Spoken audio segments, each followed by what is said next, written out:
Hello and welcome into another edition of New Track Record. Caleb Hatch, Justin Kinney. Thanks so much for being with us. And it was a quiet week until Thursday, the day we are recording. And then everything went down as usual. As usual. Mm-hmm. If it's a quiet week, just wait till the day we record. Everything happens. But usually our luck, it would happen Friday after we record. Well, I don't know. I feel like Thursday is the day, though, that everything happens. Yes. Unless it's really, really bad and they try to bury it on Friday afternoon. Yeah, that's true. Which that's a whole other level, which surprised they didn't try to bury this on Friday afternoon. But first off, hi, Justin. Hello. Caleb, how are you? Getting by. It feels like it's been a slog the last, I don't know, week or two. It's like, it's tough. At least we talked about this on our morning show. At least the sun was out today in Northeast Indiana. It's just been rough the last several days. It's bleak. It's rainy. We're not even at Christmas yet. Just wait till January. And it already February. Feels like the doldrums of winter. Yeah, but at least we have IndyCar to talk about, even though maybe some of it's not doldrums. So good news. Not good indeed. So there's a story that came out this morning, and as we record on Thursday, from Nathan Brown of the Indy Star, hinting at a possible delay on IndyCar launching the hybrids as part of the addition for the engine technology for 2024, which I had heard a few months back that there was a chance this could be delayed, and then it kind of went quiet on that front. They had the test back in, October, and everything was positive, all hunky-dory. Granted, these are press releases. What do you expect? Yeah. And then there was really nothing. And then, boom, suddenly this gets dropped, and it makes sense because I think PRI is going on this week. So that's how these things work. You get all the insiders and everyone together, and news breaks during shows. So not the news that IndyCar wanted to put out. And again, this is not the first delay, not the second delay, but now the third delay. And that's my big issue with it is I agree that you had to do this. I'm not saying you don't, but the fact that we're now in this situation again, to me, is unacceptable. So, as Nathan Brown of the Indy Star, IndyStar.com points out, the original target, they announced the hybrid engine plan summer of 2019, which is just insane to think about. Anything pre-pandemic is an after. It's way too long. It feels like a different lifetime, right? It does. There's a clear demarcation. Yes, between pre-pandemic 2019 and post-pandemic, and right? 2020. So that's when it was first announced, and the goal was 2022. All right, gives you plenty of time. You put out bids, everything. Well, then the pandemic happened. It got delayed a year. Understandable. You get a pass for that. Yes, and then it got delayed yet again, and that was for supply shortage. They just kept trying to say pandemic first delay because there's no way they're going to make any progress, right? And then supply chain, I get that, but then after 2022, and I get they're still citing supply chain issues, but I mean, I understand getting these parts, but how long has this been worked on? Way too long. This can't happen. I mean, and then remember, they did change from the spec provider to a different one, is my understanding in this process. Marshall Pruitt outlined that. And then they've had the test, but the real problem is they don't have enough units. Well, you got to build things up, and the engines are the same. It's not like they changed the engine formula either. So I guess the biggest frustration is, once again, this is our one step forward, two steps back off-season story, and this feels worse than some of the other ones we've had in recent years. Yeah, I just you can't allow this to happen as a series, right? I mean, you're looking. You can blame supply chains, you can blame this, that, or the other, but the firm responsibility is the series to not allow this to happen, and it did. And now here you are, kind of a joke again, and now it's like a further joke is the fact that after the 500, just scrap it until next year. That's my biggest thing. Seriously, the competitive advantage that teams, your Penske's and Ganassi's in particular, who've had more substantial testing which is another part of this story that we'll get to, right? I think the crazy part is, and Nathan Brown points this out, So when it was bumped back to 2024 due to supply chain issues, whatever. But then a year and a day ago, as of today, here on December 7th, IndyCar and the OEMs announced they'd forgo pairing the still in development hybrid unit with a brand new 2.4 liter V6 engine in favor of the 2.2 liter version that had been in use since 2012. So basically almost a year to the day, you keep the same engine formula. So not only are they pushing it back, they're taking things away that they were going to do. Yeah. Then you have Honda and Chevy have to do more because Mahle, M-A-H-L-E, who was developing the hybrid unit, well, they were not making the timelines work, right? So now they have to do more, kind of the same thing that Honda and Chevy were having to do with the new engines, but without a third OEM. It was kind of pointless. It just, I don't know, it's kicking the can down the road or kicking the same ball, right? It feels like that with this process, and it's frustrating because I think the overarching thing that a lot of fans feel is Penske came in November of 2019, took over the series and the Indy 500 in the Indianapolis Motor Speedway, which obviously runs the Indy 500. And you thought this was this clear thing. Now the pandemic, like there's nothing you can do, right? You get a complete pass for 2020 and quite honestly, 2021. Yeah, but we're like years removed from that. Exactly. Like, what's the excuse now? Well, and I guess that's my point. Like, yeah, you got delayed by a year or two because of the pandemic, and understandably so. I'm not being critical because of that. But it's like hearing businesses now say, oh, supply chain issues, or, oh, we're short-staffed. It's 2023. About 2024. This I am no not longer hearing any excuses when it comes to supply chain stuff or being short-staffed. That's a choice. Yes. That is not due to disruptions in the market. That is poor planning. That is poor execution. And it falls on IndyCar to make sure both of those things are happening. And they failed. And the worst thing IndyCar could do, they're actually going to try to do, which is not start the season with the hybrids because it's not going to be ready for every team. Remember, they're supposed to test this week with every full-time team with a hybrid unit. Well, they weren't ready for that. Not every full-time team has a hybrid unit. So that's scrapped. But instead of just delaying it a year, which is, again, super annoying, but would be the fair thing to do, they're looking at adding hybrids back into the equation mid-season after the Indy 500. And this is where you really lose. Well, this is like, when are you going to do it? Because you have consecutive race weekends after the 500. You can't say, okay, Memorial Day weekend, we're going to be doing this. And a week later in Michigan, in Detroit, we're having hybrid units, right?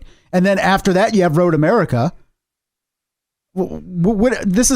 I am saying right now, this is going to be delayed for an entire season. It makes no sense to try to do it in the middle of the year. I would be shocked if they implement this in season because you're literally changing the engine formula, so to speak, mid-year.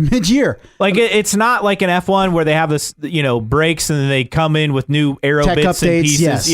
Yeah. For every race. You're completely changing how you race. Formula for the series.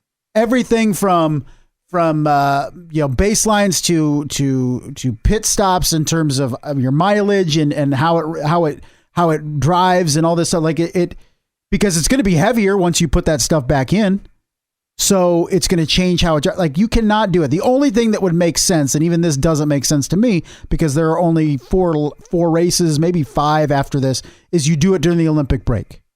But even then I'm like, just wait till 2024 because the problem too is you have limited testing time in season or out of season. So when are you going to test this thing? If it's not ready for St. Pete, then when are you going to have all the teams test this thing over the course of the season? They have bigger things to worry about than trying to test technology that's not currently being raced with. They're trying to perfect their cars for the next race the next week. So you can't expect the teams to say, hey, here's your hybrid unit, your test coming up, you need to test this as opposed to the car you're going to race with the next 6 races.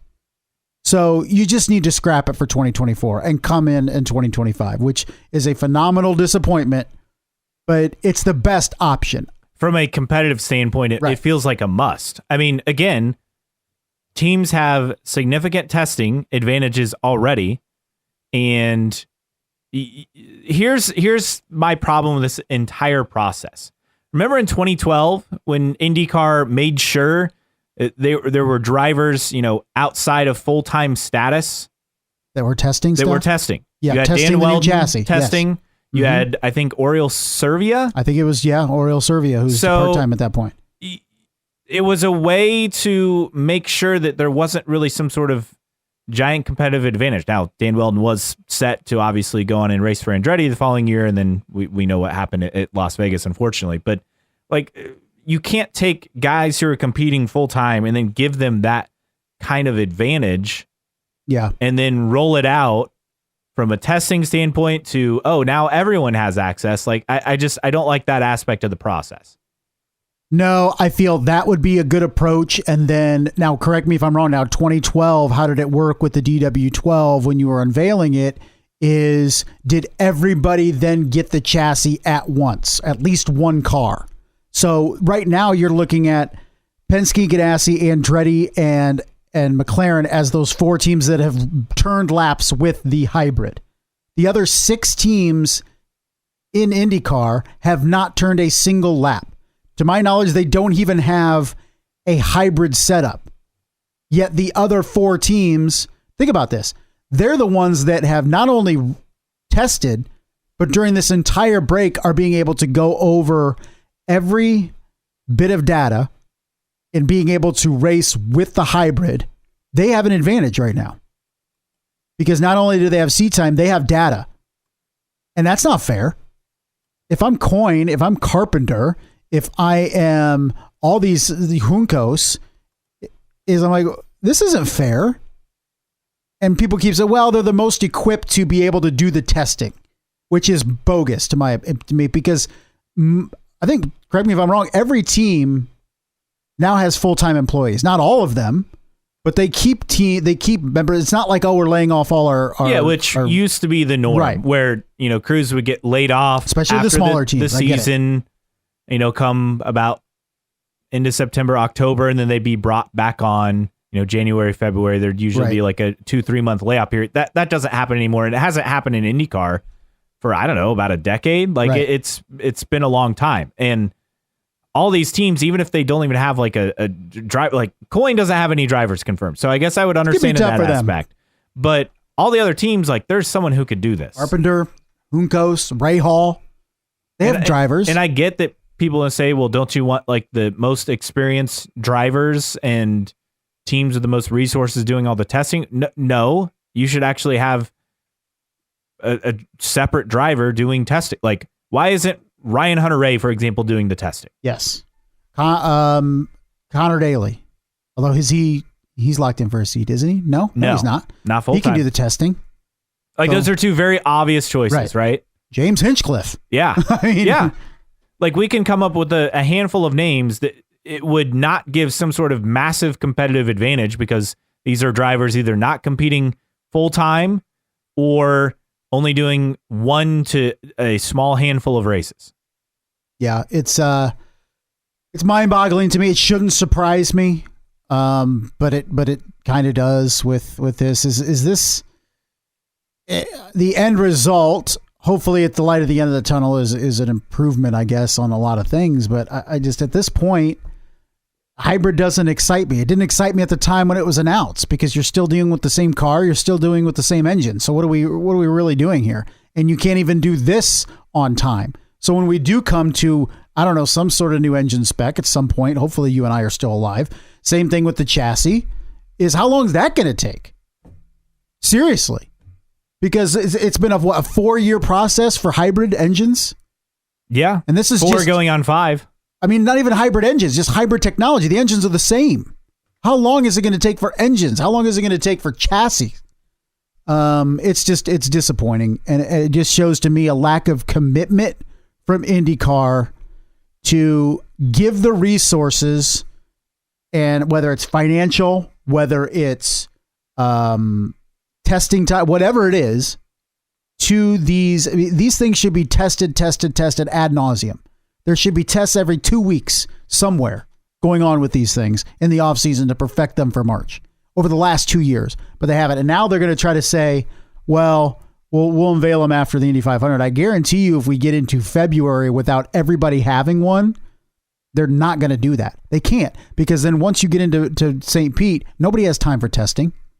Yeah, unless they're going to set up a series-wide test weekend. Even then, it's like, okay, when does that fit on the schedule? You get let's say in a perfect world, you get a mid-season test somewhere for 2 days at Indy. That's not enough time for a team. That's not enough time for Ray Hall to figure out all the intricacies of the hybrid unit. You can't do that to a team. So I really think this is going to be pushed back to 2025. I do too. I think that's eventually the point we get to, just because, I mean, again, we've seen how this process has played out so far, so why not? And to me, that would be the most fair thing they could do. Yeah. That's a better solution than introducing it mid-season, I think, in both of our opinions. And how much of all of this just goes back to the fact that they were unable to land a third OEM. I know we joke about that all the time, but I mean, remember, you had Honda and Chevy, a new engine formula. They weren't able to attract a third engine manufacturer. They went with Mahle for the energy recovery system, the hybrid unit, and then they got behind. That didn't work out. And so then they put the onus on Honda and Chevy to once again do more work. Granted, they didn't have to. Well, think about this. They were working on the new engines, and then they had to scrap that project. Yeah. I mean, just like they were already working. So IndyCar is lucky to have both of them still as partners and be as dedicated as they are. The lengths that they make Chevy and Honda go through is not just you're lucky that those two are still on, but it's a detriment to a potential third OEM, because they have to carry the load for this series, not just engines, but everything else. And oh yeah, we expect you to be sponsors, title sponsors for races and all this stuff. Like, they got to do a lot. And it's surprising to me that we've gotten this far without one going, you know what, this isn't worth it. What are we doing here? Like, we're not making our return on investment whatsoever. So once again, I come back. You know what? If it came out tomorrow that Mahle was the low bidder for that technology, wouldn't surprise me whatsoever. Like a government contract? Like, you get what you pay for, or sometimes, most of the time, and wouldn't be surprised if they had multiple companies bid on that technology, went with we'll go with the cheapest, and now look what you're at. Well, and also remember, this isn't the first time this has happened. The aero kits, right?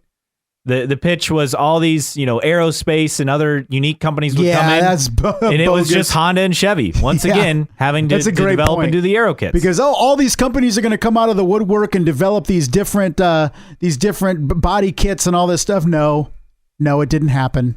It was BS. That's a great point, because I remember those words being said about the ingenuity that's going to bring. Remember Boeing was thrown out there. Yeah, supposedly Lockheed Martin was going to get involved. Give me a break. It was a joke. And remember the first race?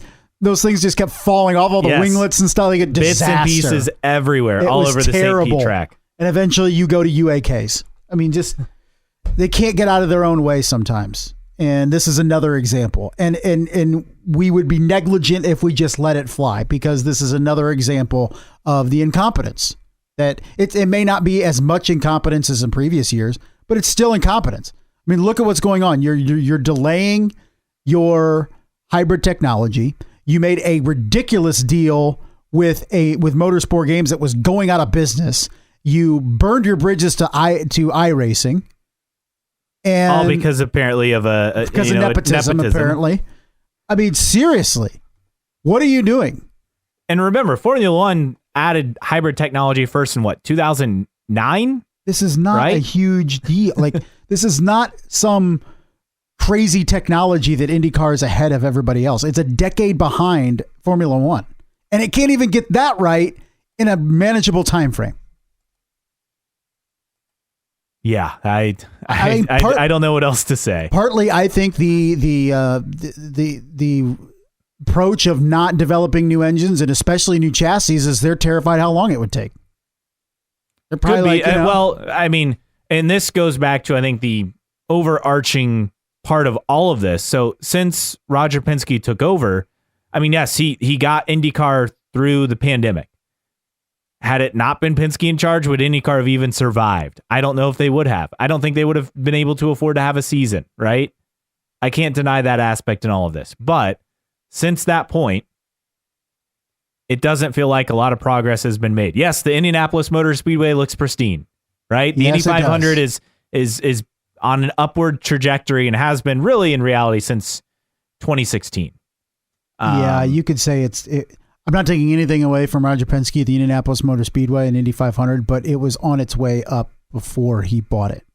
And this year, who knows? We could potentially have another, local blackout lifted on TV because of the number of tickets sold as far as being a quote unquote sellout, because it's not really possible to sell out, but that's the closest they could do.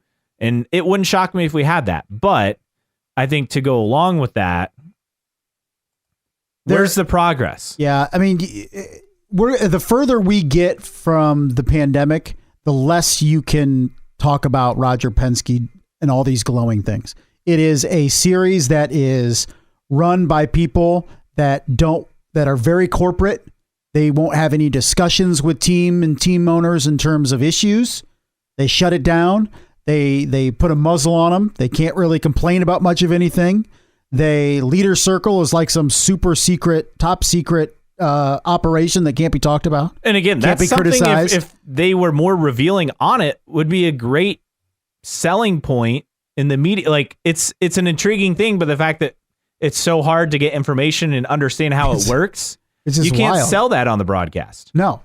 It is a schedule that lacks excitement, in my opinion, in terms of big market events. I will give them credit for Nashville. That's about it. The racing is, in my opinion, it is overblown how good the racing is. A lot of focus on all the passes for position, right? It's better than Formula One, okay? But snail racing is better than Formula One. But it's not as good a racing as You're saying Cup. Turbo is better than Yes. I know people refuse to watch NASCAR and Cup. Cup is better racing than IndyCar right now. It is. The races are too long. The races are brutally too long, but there are better finishes in Cup.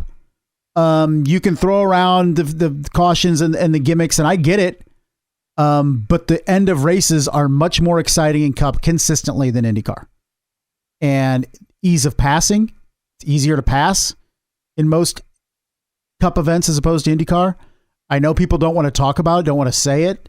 It's sacrilege if you even think it as an IndyCar fan, but it's the best pure form of motorsport in the world. It's not anymore. No, it's a tired chassis. It's an old engine. It has no innovation. And there's only two teams that can win a championship and barely a couple more that can win a race. So I think it's easy to always to compare IndyCar to NASCAR and Formula One, but I think an even better comparison would be IMSA in sports cars. Think about, so they announced their hybrid plan. The innovation that series at the same time, right, as IndyCar did. They've already had the hybrid in place for a bit. Think about the hypercar. Think about what they're doing with that. And all the OEMs that have joined IMSA. And, that's a sport that feels like it is on a massive upswing in the last just handful of years. And I think it helps that you have IndyCar drivers and NASCAR drivers who participate in some of the events, and Formula One guys or former Formula One guys. So there are a lot of names participating in some of the bigger events. But as far as what they're doing with the IMSA Sports Car Championship, which is the main series, there's a lot of positives to get to. I mean, over 60 entries for Daytona, for example, it's to kick off the season. Very popular. You have Cadillac, you have Porsche, you have Acura, you have BMW, you have Lamborghini, you have different chassis developments. BMW. Yeah, I mentioned BMW, Ferrari, Ford, Mercedes. As far as like engines, you have BMW, you have McLaren, you have Chevy, you have Toyota, you have Lamborghini, you have Aston Martin, Porsche. I feel like I'm missing a few on the list, but like you're able to attract multiple manufacturers. And I get people say, well, the cost for entry is a lot less. And yes, that is true. But they've done a really good job of developing like this. sports cars, since they merged, right, which was a big issue for that series, having Grand Am and what was it, IMSA? What was the other? I can't remember. It wasn't IMSA. It was something else. No, I can't remember.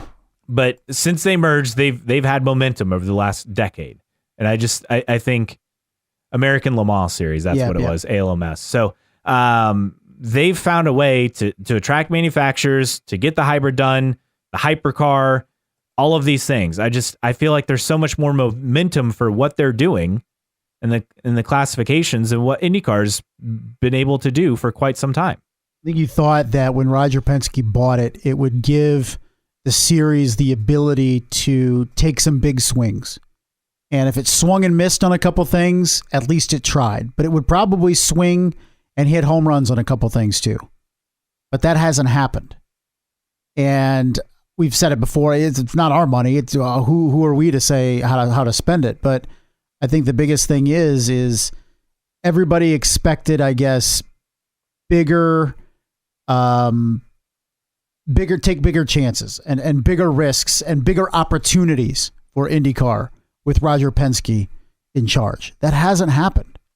We can appreciate Roger Penske for probably saving IndyCar during the pandemic, but also be critical of him and his team based on the lack of innovation and the lack of forward progress. 2% raise in TV ratings doesn't do it for me. I know we say up is up, but you would think, I don't want to sound, you would think that there'd be a little bit more urgency for Roger Penske to make a big splash considering he's 90 years old. I don't know. I think his lifelong, this is the problem. I think the core problem is Roger Penske has always wanted to own the Indianapolis Motor Speedway. He's never wanted to own IndyCar. Yes, it was a throw-in. He's 86 for the record.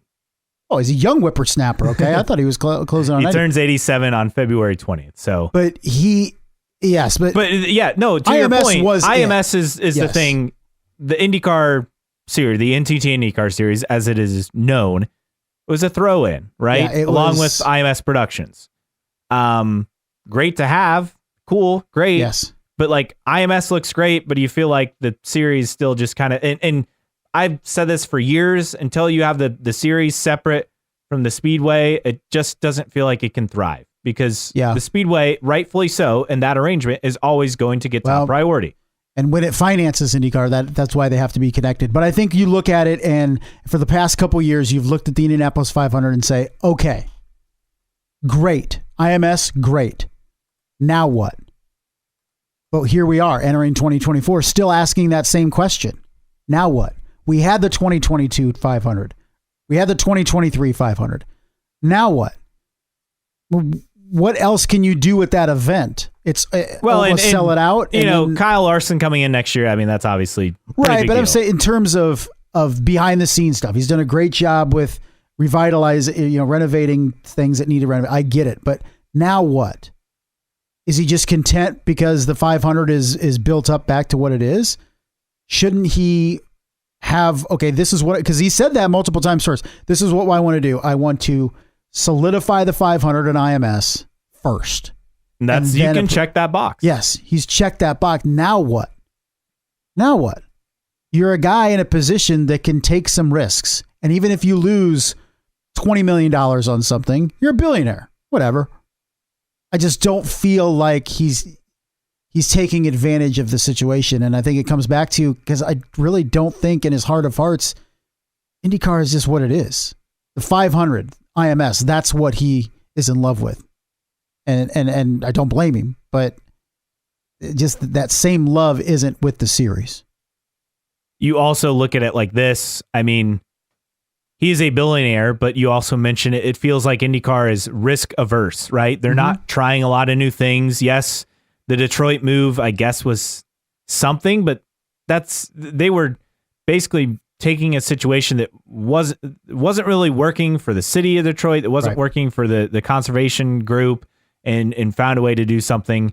Nashville, I mean, they were forced into moving the circuit layout and got lucky that they could utilize Broadway. Yeah. Thermal Club, I don't know. That's just it's a schmoozing test track, schmoozing, millionaires. Your chums, right?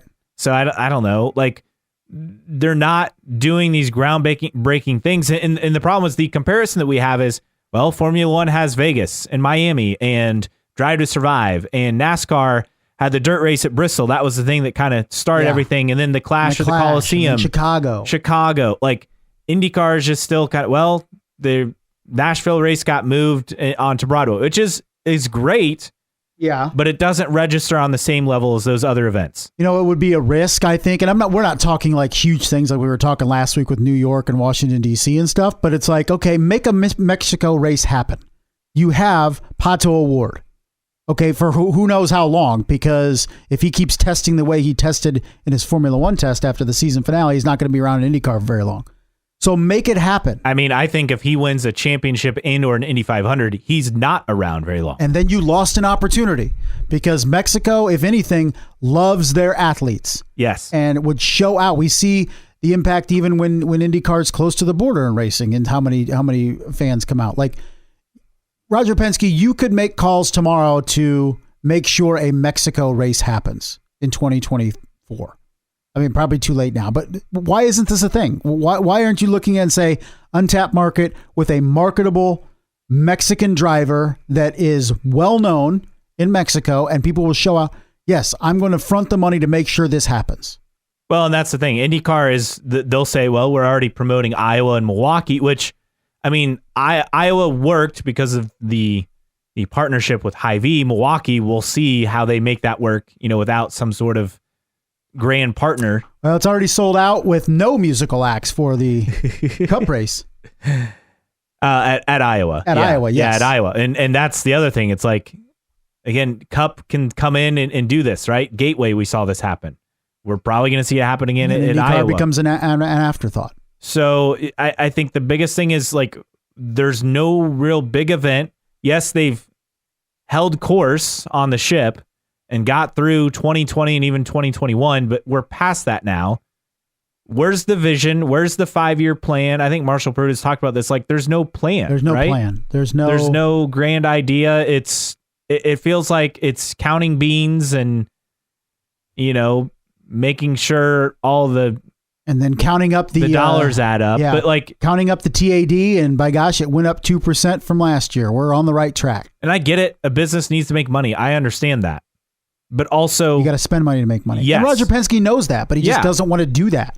He's spending the money on IMS. He's spending the money on IMS. But I feel like the money being spent there, like, how much more can be done? I get that they're always working. That's what I'm saying. Things. Like, what else could you do? You look at the Speedway, and he's done a phenomenal job. But you're like looking at it, like, what could you really do here? Where do you look at the Speedway and be like, yeah, they definitely need this, that, or the other? I don't see anything. Yeah, I can't really think of a whole lot of other options. So, again, ultimately, this conversation comes down to the fact that it feels like they're getting by, and there's no grand ideas, there's no grand vision, there's no plan.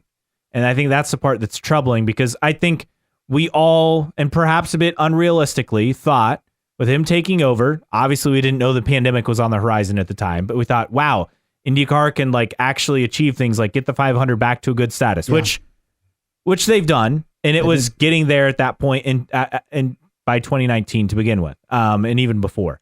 But it's definitely gone to a higher level. So you check that box. You thought, okay, third OEM, new car, new engine. Like, we thought all these things were possible, and they were working on, a new engine back at that time. And now we're still where we're at. And it just, I don't know, it feels like everything's stuck. So it's hard to feel optimistic that anything is going to change as long as this is the way the series is run.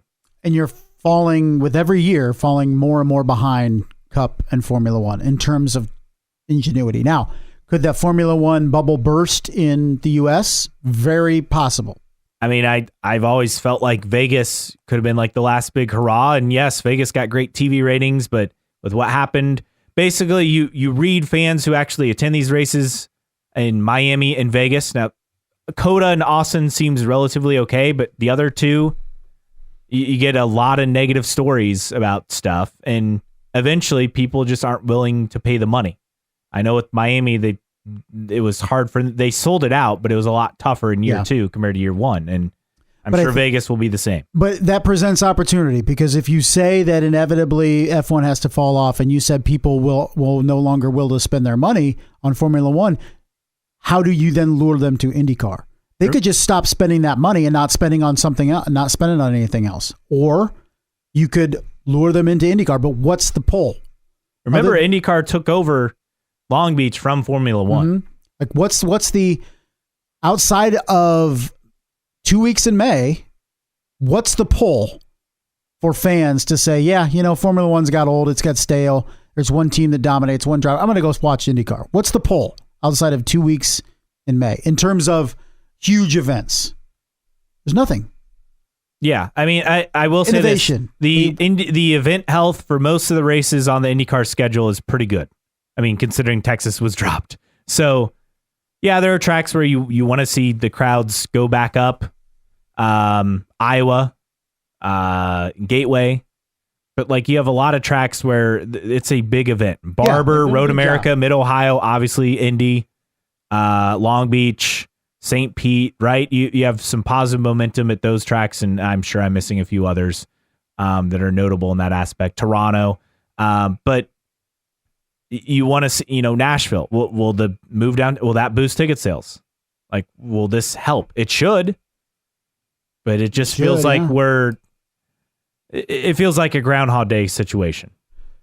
It feels like IndyCar is spinning its wheels, and it shouldn't feel like that with a billionaire owner who is invested in the sport by having a team. And I get it. He doesn't run it day to day anymore, but it's his team. He cares about it. And you thought that aspect, and again, he'd have to get away from the day-to-day, the team part, just for competition purposes, and rightfully so, and he's done that. But you thought that because of the direct tie-in with the sport, caring about the Indy 500, caring about IndyCar, it would lead to these results that fans have longed for years. And it just seems like it's stuck in neutral. I feel like I'm repeating myself, but that's where things are at. And I think we share the frustrations that, quite frankly, a fair amount of people inside the series share. If you would talk to team owners and all that stuff, just the lack of flexibility or ingenuity or anything really, because there's a fair amount of team owners that asked today would say, yeah, new car, let's do it. It's the series that doesn't want to do it. Yeah. And it's just like that mentality, that mindset in a variety of different things, I think rubs a lot of team owners the wrong way, but they feel almost up against it because if they step out of line, then they're going to get the ire of the series. It's just, I don't really like the optics of IndyCar racing right now. I really don't. I think it's leaning on tired tropes, best form of motor racing in the world, blah, blah, blah, to try to propel it forward. And I'm over it. I mean, these headlines. Pato Award quoted in a motorsport.com story. It's annoying that this new era of engine isn't coming with a new car because we desperately need it. Also, this racer caption for a story. Penske Entertainment CEO Mark Miles believes IndyCar stands to gain more from focusing on its new hybrid power units. Again, this is before everything that happened. Than developing a new chassis to replace the Delora DW12, which was introduced in 2012. It's a hybrid that is the technology is over a decade old compared to Formula One. Now, again, it's the latest technology that they're going to install. But again, Formula One's had hybrids, I believe, since 2009. Yeah, don't try to hype it up like it's like you're doing something that nobody else is doing. Yes. And be 10 to 15 years behind. Yeah, it's like, and yet it's been 4 years since you announced it and you still don't have it. If you agree or disagree, and I'm sure this will go both ways, we'd love for you to interact with us. You can find us at newtrackrecordpodcast.com. While you're there, sign up for the email list. It's free. You won't miss an episode or any special announcements we have. Plus, we have t-shirts and stickers available for sale in the store for you. Makes a great gift for a fan of the podcast or for yourself. Treat yourself, right? Also, you can find us on social media. IndyCar Podcast is the handle on Twitter /X and also Instagram. And on Facebook, just search for New Track Record. You can email us, newtrackrecordpodcast@gmail.com. Support us via Patreon, patreon.com/newtrackrecord. Thanks to Xavier, Rob, and others for their support. Again, starting at just $1 a month. And as always, you can download the podcast for free on your favorite podcasting platform. Apple Podcasts, Spotify, Overcast, CastBox, Amazon Music, Player FM, Google Podcasts, wherever you listen to podcasts. Again, all for free. Mailbag time and quite a bit to get to from everything that's happened in the last week or so. But let's see. Here's where we were last at. So just this from Jeff Zerneski from last week.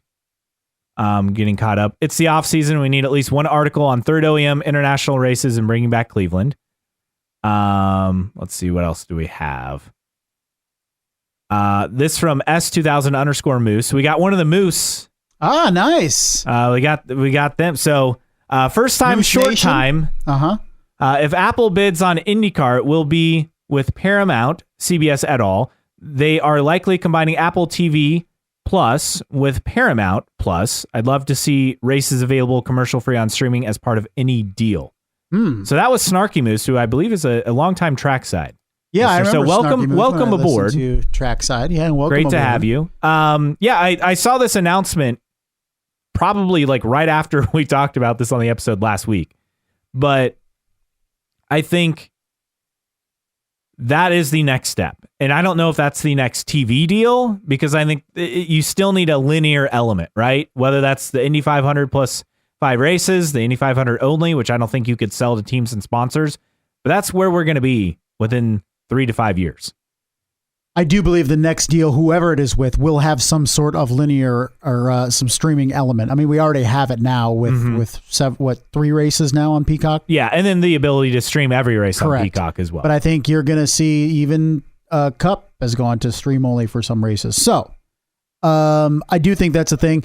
And I think the bundling is interesting too, because now you have Hulu with Disney Plus, which is all owned by Disney. And ESPN Plus, right? And ESPN Plus. Well, I'm saying now on your Disney Plus app, you can get Hulu. Oh. Yes.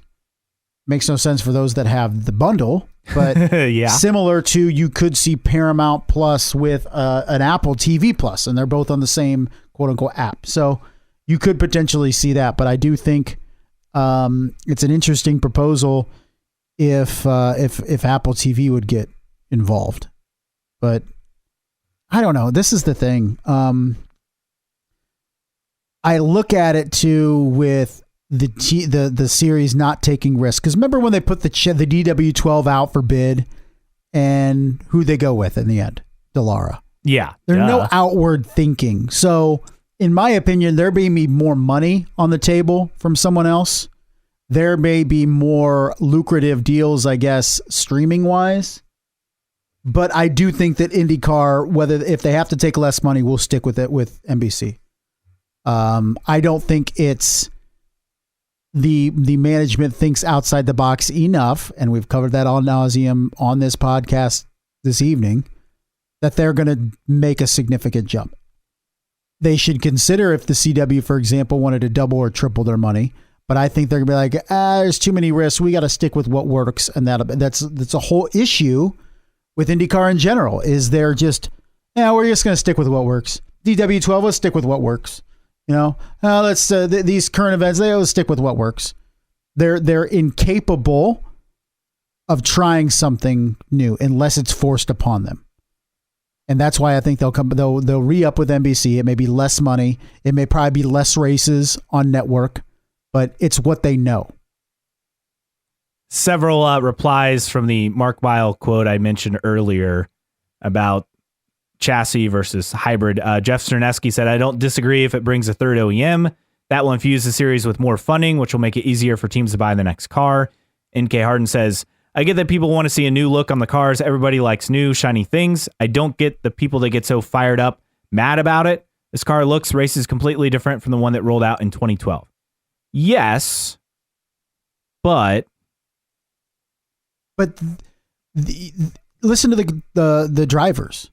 Listen to Pato they O'Ward. want a new car. I mean, these are the guys that are in the seats, that are driving this car, that are also in other seats Pato O'Ward in a Formula One car. I'm not saying IndyCar needs the technology of a Formula One car, of course, because that's never going to happen. But I'm saying when the drivers are saying this, that's a problem. Fans are one thing. Take us idiots out of it. Mm-hmm. Okay. But when the drivers are saying we need a new car, that's telling. Yes. Zach C8771. When you can't button your pants anymore, yes, a better diet is a great focus. But in the meantime, a new pair of pants makes quite the difference. I really like that quote because we're talking about the focus on the third OEM. That's that I'm not saying it's a singular focus, but it is the main focus of IndyCar. And they will look past other deficiencies to try to zero in on that. Maybe a new chassis helps entice, not solely entices, but the only thing, but maybe it's an extra little push with what an OEM needs to invest. I don't know. Lord knows a 12-year-old car isn't getting an OEM excited. No. And then you posted this. This was in the mailbag, but Marshall Pruitt, racer.com, said, I've been told more than once that Liberty approached Penske with the offer to buy the series, and Liberty was harshly rebuked. If Liberty were to buy IndyCar and try and preserve what we have while applying its creativity and marketing promotional expertise to take it to the heights Penske Entertainment have yet to produce, I pray for it to happen tomorrow. Those are Marshall's words. The Marshall's words. And then our replies, because I think there's a lot of good stuff. Well, I know there's a lot of people that would never want that. And you can go ahead with the replies. So Jeremy from HPG said, I don't want Liberty to buy IndyCar, and someone should wash MP's fingers with zest since he didn't say it out loud. Also, I don't think I want a Fitbit. The Fitbit is the ad and the screenshot. Christo said, I don't think so. Liberty will try and make IndyCar a feeder league. Their eyes are only for F1. If Liberty were to invest and partner with Penske, and I'm fine with that. I criticize Penske and company a lot, but they're about IndyCar first ultimately. I mean, you got to remember, Liberty's a part owner of Meyer Shank Racing. Yes. So keep that in mind. R. Cole, only if they agree to bring back the US 500 at MIS and the Cleveland GP. Okay. NK Harden said, no, Liberty Media and F1 want one thing and one thing only from IndyCar, to be a North American F2. Arguably, F1's biggest long-term threat is the inability for young talent to find rides. They have already seen several F2 frontrunners or F1 vets move to IndyCar. Now they want to have financial gain control over that movement. I want IndyCar to thrive, but not as a formal feeder series for F1. Ovals would be majorly downgraded, if not eliminated altogether, aside from the 500, because that's the only solid financial gain component. It would strip the series of any standing or acclaim and would relegate the 500 to a much lower status. I think the 500 stands alone as it is regardless. I mean, but I can't disagree with those points. Incapteen 185 said completely agree. See the above comments from NK Harden. There's one more. Our Critic 20 said, I understand why people don't want Liberty to buy them. It's a valid concern. But let's be real, they would still do far more and elevate the series beyond what this joke of a regime led by Penske has. They can run a series far better, and that part is not a discussion. Which again, it's crazy to read that from a fan. They can run let alone better think than Roger about Penske. Yes. Right? That's where we're at just over 4 years later. Here's what I'm going to say to this is people keep throwing out, well, you'll be a junior series to Formula One. My pushback is... You already are. Well, what's the problem with that? Wouldn't that lead to more coverage? Exactly. That's what I'm saying. Wouldn't that mean more people are watching? If there could be some sort of guarantee that you keep the 500 and you keep a handful of ovals and keep it essentially how it is with adding new, intriguing, exciting events from time to time. Yeah, because Liberty Media will take risks on stuff. Well, what's the problem? What's the problem with being an F1 feeder series? In all honesty, what 450 million people around the world watched Formula One. Was CART not essentially an F1 feeder series for the elite drivers? That's what I'm saying. People hate the idea, but you can't explain to me why you don't like it. Because then in the end, there's only 20 drivers that can drive Formula One cars. Okay. It's not all of a sudden going to be double the capacity. There's going to be 40. So that means some of the world's best drivers are still going to be racing in IndyCar. Think about, yes, there are IndyCar guys who got shots in F1, Michael Andretti, Jacques Villeneuve. But it was largely a lot of guys who tested in F1 or came over from F1. I mean, your Eddie Cheevers, your Danny Sullivans, Emerson Fittipaldi, and I'm just naming off some of the more star players. It's not like there were guys going to F1, and guys came back too. I mean, right? It was a two-way street. I mean, like, it's not like they were lost forever. This thought from Chad_15. Penske Entertainment helped IndyCar and the Speedway survive COVID. What else has been accomplished, though? How can a series that pushes technology have the same engines and chassis since 2012? If the series exists just enough for the 500, it seems Penske Entertainment is happy. Yeah, I think if you look at it is if Liberty look what Liberty Media has done with Formula One.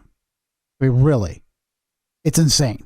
Okay, they are willing to invest a lot of money, and if IndyCar was sold to Liberty Media, and Liberty Media said we're going to keep the Indianapolis 500. And we're going to try to keep the like you can drop these contracts. Yeah, you can drop this stuff. I don't think that 500 is going away anytime soon. No. In fact, it could become more popular than it is now if it was affiliated. Think about the marketing aspect that we're talking and people here. that are grasping at ovals. IndyCar's grasping like there are no solid ovals on the schedule outside of the 500. Let's be real. Texas is gone. Who knows if it comes back? Iowa, you never know. The music acts dry up and that goes away. And now you have Cup race in there, so good luck with that. Gateway's barely hanging on. What am I forgetting? Among ovals? I mean, Texas is gone. Texas, so you mentioned Milwaukee? Yeah, Milwaukee's back, but it already tried to come back before and didn't work. So quit holding the sanctity of these ovals around because there are no concrete top ovals on the schedule anymore outside of the 500. I mean, there are no thriving ovals. There is a concrete oval just outside Nashville, the Nashville Super Speedway. Like, this is the thing. Like, imagine if Liberty Media bought it and say, yeah, we're going to change some things, but we're still going to have a diverse schedule and we're going to take some chances and we're going to promote races, something that Penske doesn't want to do outside of a couple events, right? And it's billions of dollars that a entity is willing to thrust into Formula One. And if it did an IndyCar, great. I don't know if there is one iota of what people are fearful of with Liberty Media as being factual. Show me one piece of factual information. They're worried that Liberty will take IndyCar away from what we know it as far as being a fledgling series that barely has a future? Is that what you're afraid of? Not you. I'm just saying that. Yeah, I see your point. No, I think more of moving it away from like the diverse schedule. As far as barely holding on to a diverse schedule. I know. It's like, but like having, the 17, 18 events and having, the mix of ovals and road courses and street course. Problem is there's only one super speedway. There are no intermediate ovals. You at least got short ovals back on the schedule, which was a glaring, problem over the last few years. You got that fixed. You brought back new events. I just think people don't want to see the Indy 500 and then just a bunch of street races, right? And I think that's the fear. I get it, but you're almost there anyway. And let's say Liberty, could you imagine, let's say Liberty Media bought it and says, okay, you're keeping it, we're keeping everything, we're going to be separate, but you're also going to race on the weekends, the Formula One races in the United States. You're going to race at COTA on Saturday. You're going to race at Miami on Saturday. You're going to race at Vegas on Saturday. Maybe you'll race at the Canadian Grand Prix. Maybe you'll race at the Mexican Grand Prix on Saturday. You're telling me that wouldn't be the biggest boon to IndyCar? Huge crowds. That's what I'm saying. Huge crowds, international crowds. People are watching. Like, you try to sit there and tell me that wouldn't be a good thing. Not you in particular. I'm telling these people that are upset that Liberty Media could do this. There's no evidence that they would. It's like fear mongering. You can't tell me that wouldn't be the greatest thing that's ever happened in IndyCar in the last generation. That, oh my gosh, all of a sudden you're racing Saturdays at Formula One events. But I don't want to be a junior lead. You already are a junior series to Formula One. Let's be real. You're a speck in the eye of Formula One. You're barely a speck in the eye of Cup and NASCAR. But God forbid, there's an entity that wants to buy you that invest. Liberty Media is not buying you to, and here's my closing thought on this. Liberty Media isn't buying you to gut it because there's nothing to gut with IndyCar. Yeah, they're buying to grow it. This isn't a serious threat to Liberty Media or Formula One. It's not. Okay. Well, and if they have IndyCar in their portfolio, they just see another racing series that they can develop and grow. Because think about this. IndyCar is, as far as we know, and again, we don't because they're not a public company, but as far as we know, financially is actually pretty solid at the, like, not great, right, but like better than it was. It's not bleeding money like it was for years and years and years. Like, it seems to be pretty solid financially. Liberty Media they want to come in and take it to the next level. Why would they gut it? Because IndyCar doesn't compete with Formula One. No, it's not like you can't compare it to like Pepsi and Coke, and Pepsi would buy Coke and then just completely eliminate the product because it's a rival. IndyCar is not a rival to Formula One. It's not a rival to Cup. It's two completely different things. I'd go the same thing if NASCAR wanted to buy IndyCar, and people are like, "Oh my gosh, they're just going to gut it and do all this." No, it's not a threat. So they want to buy it and grow it. And but unfortunately, too many people can't see through that. Like somebody sent me, maybe we're missing the obvious, but show me something that says Liberty Media would destroy IndyCar if it bought it. Again, they've already invested in a team. I just want to remind people that because I think it's easy to forget. And that's, well, I mean, you say you could work out pretty well, but Meyer Shank has stung pretty bad last year. So maybe it's not the best idea. But no, I just, I don't buy into the fear mongering of, oh my gosh, if Liberty Media, they're just going to destroy IndyCar. I'm not buying into that. Yeah, I don't buy into that either. Maybe it would take it into the 21st century.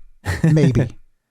Several other notes to get to in the mailbag this week. This from Bean's B-Card blog. Yes to an IndyCar road race in Arlington, Texas, but I'm obviously biased. So obviously from Arlington, we talked about that last week as far as being a possibility. This from Poet Shevchenko. I'm really hoping to see the hybrids debut at St. Pete because that's one of the few races I see in person. Well, that's not going to happen. I'm sorry. Also from Bean's B-Card blog. I feel like IndyCar's biggest predator is itself. Can't get out of its own way. Well said. Lacks conviction to try things. It's fine bringing up the tail end of auto racing in North America. It's comfortable with that. And then I posted, why not wait until 2025 at this point in regards to the hybrids? And Chad _15 said most likely will be. Jeremy from HBG saying that's coming in a December 26th announcement. I could see. Why not wait till New Year's Eve? I could see a mid-February when still teams haven't tested with it. Be like, yeah, this isn't a good idea, but I don't expect to see these things before 2025. That wraps up the mailbag. Time for news and notes. And of course, we have plenty of items to get to. Not as crazy as I think some weeks, but we have new numbers for Meyer Shank Racing. Tom Blomqvist will be the number 66, Felix Rosenqvist the 60, and Elio will remain the 06. Meanwhile, Enzo Fittipaldi continuing on in F2, so you can say goodbye to him competing in IndyCar next year. The Thunderbirds, the U.S. Air Force Thunderbirds, will perform the Indy 500 flyover, so that's pretty awesome. Cool. I always love the stealth, personally, but the Thunderbirds would be different. They haven't had the stealth in a while, have they? The B2? Yeah, I don't think so. I think it's been a bit. That's always pretty cool. I've seen the Thunderbirds a couple times. They're pretty awesome. I'm partial to the Blue Angels because when we go down to Pensacola for spring break, they're always practicing on every Tuesday, Thursday, which is awesome. But Thunderbirds are phenomenal. That'd be cool. And keeping it with the Indy 500, Ryan Reinbold Racing will have 2 entries, according to team boss Dennis Reinbold, that in a Racer.com article. And I could have guessed this before reading the article. Ryan Hunter-Reay and Connor Daly. I'm not surprised in the move. It makes sense. So where does that lead Stephen Wilson? Well, he's still shopping around. He is back to 100%. The good write-up on Racer.com on that, but he's trying to find a seat for the race. It's good to hear that Stephen Wilson is fully recovered, but it may be tough to find a seat for the 2024 500. Yes.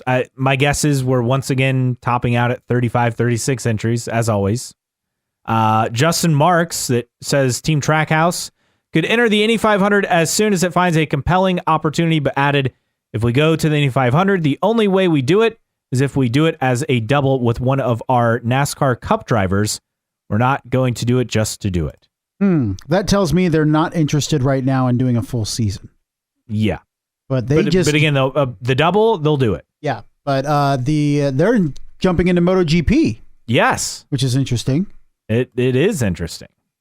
So we'll see. Hopefully, it continues to work out for Trackhouse Racing. I imagine they would dabble into one-offs first before they would become a full-time team. The problem is Ross Chastain and Daniel Suarez aren't like.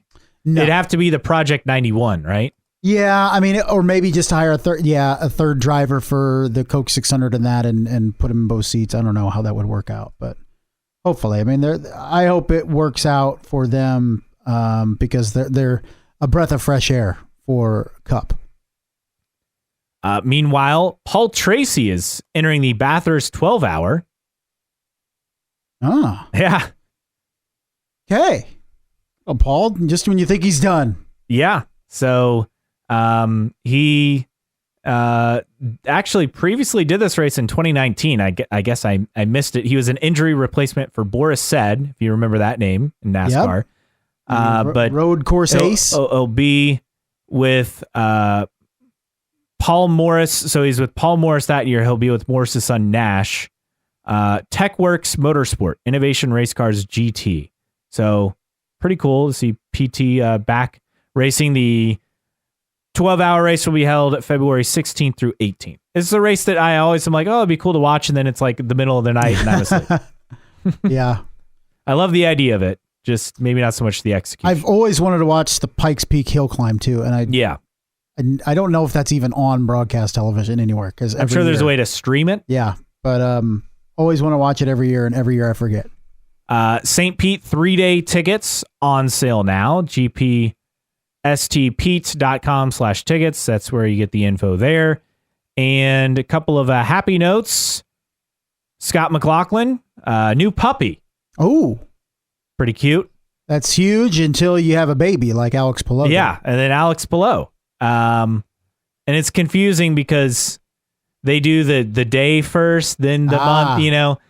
So born December 4th, but Lucia. So Alex Palou has a daughter. So congrats Welcome to him the world, Lucia, and his wife. You have a championship father. Yeah, two-time championship. Two-time championship father. Now it's just paying all those legal bills. Yeah, he's a double champion with all these bills coming in from hopefully multiple teams. That contract with Ganassi pays quite well. Oh, man. Keep winning, and you'll be able to pay off that debt. Yeah, if you win, you'll be fine. Yeah, you'll be just fine. All right, that leads us to our random split-era driver of the week. All right, we're going to the 2001 IRL season, and we're going with Brandon Irwin. What? Brandon Irwin. Sometimes I'm like, you're making up names because I was very much a fan for the 2001 IRL season. Well, you weren't. You can't remember Brandon Irwin. He actually raced in a fair amount of races. Let's see, 6 total. Oh no, 5 total. Did not qualify for the 2001 Indianapolis 500, but his top finish was 14th at Phoenix. He was 17th in Homestead, 27th at Atlanta, and 22nd at Texas, the race after the 500, which it traditionally used to be. So Texas won? Texas won, yes. Because that's when they did 2 Texas races. Yes, because Texas 2 was a season finale, I think, back then. Yes. He did, interesting, because he did 4 races with McCormick Motorsports. I think I've heard of them. The name sounds familiar. They debuted in 1996, the Indianapolis 500. So, but then 2 years later came back and did the Infinity Pro Series for Sam Schmidt Motorsports. Did almost the entire season, which is kind of weird after racing in the 500. 2005, he drove a winged sprint car in Texas and surrounding states. His current hometown race is the Devil's Bowl Motor Speedway Dirt Track in Mesquite, Texas. He currently works in law and real estate. So looking at McCormick Motorsports, and its best finish was the 1999 Indy 200 at Walt Disney Motor Speedway, or World Speedway, excuse me. Finished in 5th place with Raul Boesel, but only raced 5 races that year. I'm looking at the 2001 Indianapolis 500 and looking at who did not qualify. And Brandon Irwin was one of those. He was replaced by Jimmy Kite. So he failed to qualify. I have Jimmy Kite's autograph. You've mentioned that too, many times. So I'm trying to get the story. Was he just too slow? Or I don't think he wrecked, but he was replaced, Brandon Irwin, by Jimmy Kite, who also then failed to qualify. You know who else failed to qualify? Casey Mears. Yes. Didier Andre, Roberto Guerrero, Stan Waddles, Tice Carlson. A veritable who's who. Yeah. And don't worry, I already looked up Didier Andre to try to see if I could use him for this podcast. Could not. So I found Brandon Irwin. That was when Steven Tyler. Oh, no. Yes. Star Spangled Banner. Oh, no. And the home of the Indy 500. Oh, man. Never forget that. Oh, man. It did. But Brandon Irwin was able to watch it, not from the field, but not in the field because he didn't make it. But 5 races and done. Did not qualify and was replaced at the 500 to try to qualify. And then came back as an Infinity Pro Series driver 2 years later and then was done. So just another gem of a random split era driver of the week, Mr. Brandon Irwin. Wow. Once again, you found someone I have never heard of. Just when I think that I'm running out. No, not even close. My list now is like, it's got to be 50 drivers on this list. Oh, I'm sure it's amazing. I'm sure it's probably 100 plus. And it's not a lot of time. Like we're talking split era. You're talking what? 8 years? Tops? 96 to 2008. I mean, you got 12. Yeah, I guess.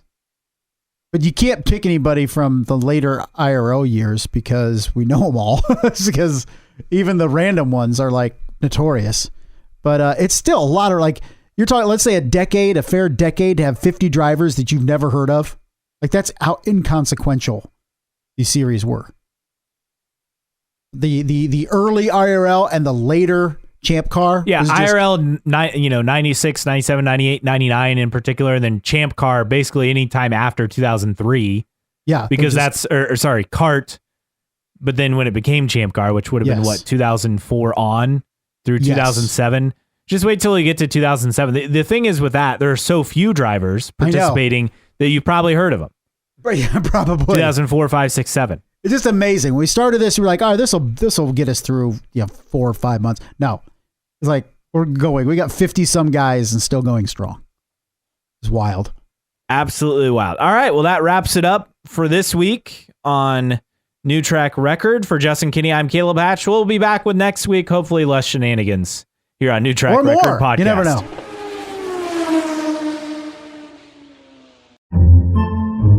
Podcasts by Federated Media.